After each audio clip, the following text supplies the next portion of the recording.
Hey everybody, Miss Drew is here with your phonics warm-up. Get that brain ready for your day. All right, today we are doing our A chunks one more time today. We're going to look at them of how to tap them out and where to put them in our words today, okay? So a quick review on the story from yesterday, because if you're like me, I love a good story. It gets stuck in my brain and I just love telling them too. Every time you tell a story, if it's one that you're telling and not writing down, it changes a little bit, so I like that too. All right, so these two sisters, once upon a time, A and A were two twin sisters. They look so much alike, but the little tiny difference was their bow, okay? And so growing up, there was always just a little tiny difference, but they had a lot in common too. They loved. Do you remember? They loved to talk, okay? They loved to talk a lot, okay? When they grew up and they went to college and they kind of had to go their separate ways. Okay, they had different, little bit different jobs to do and things like that. And though every time they got together, and it's like, oh my goodness, the sister, you will never believe what happened to me the other day. I was walking down the street, and then the other sister's like, oh my gosh, that you know what? I was running down the street after my dog, and they're just all day long. Okay, talk, right? Now, after college, a little bit later in their life, they do like some adults do. They got married, okay? This A sister got married to I right here, okay? Handsome looking guy, I. And this A sister got married to this, very debonair Y right here, okay? And so they have their husbands, and so they got their separate lives.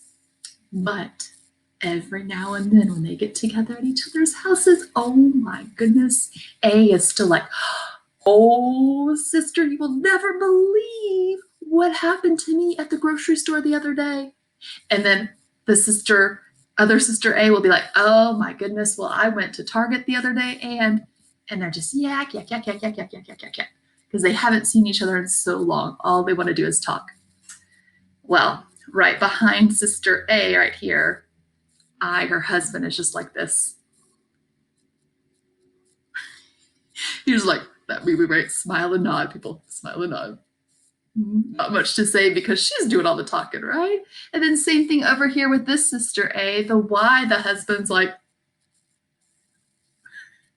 not much to say because the sisters are talking so much. So in these chunks, A is saying A, I is quiet. A is saying A, and the Y is quiet. So this chunk is A, this chunk is A. Now, when we are doing our tapping out today, okay, when we are thinking of words to tap out and to write, a lot of times when I tap out a word, if I hear an A in it, I'm probably going to put an NGE, okay? But the more I practice these words that I'm about to give you right now, you'll know, oh, it's not an NGE that makes it say its name.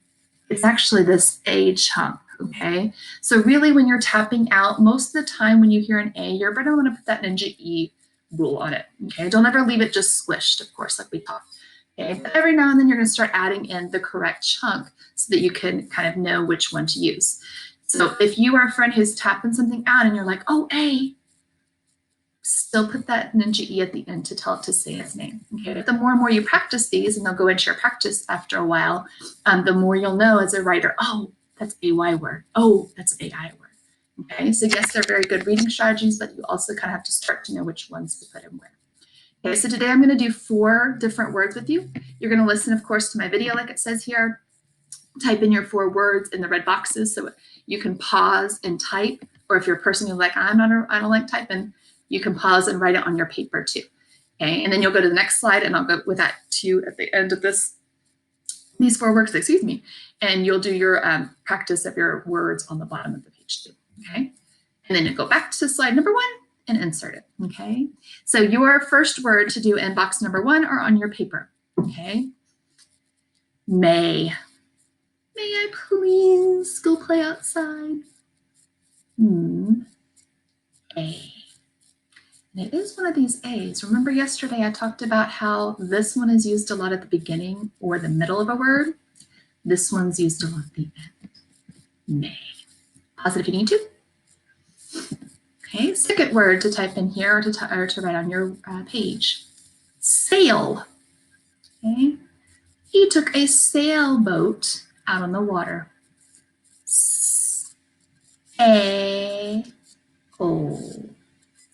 So that A is in the middle. Okay, so again, this one's used at the beginning and the middle. This one's at the end. Pause it if you need to. All right, word number 3. Okay, days.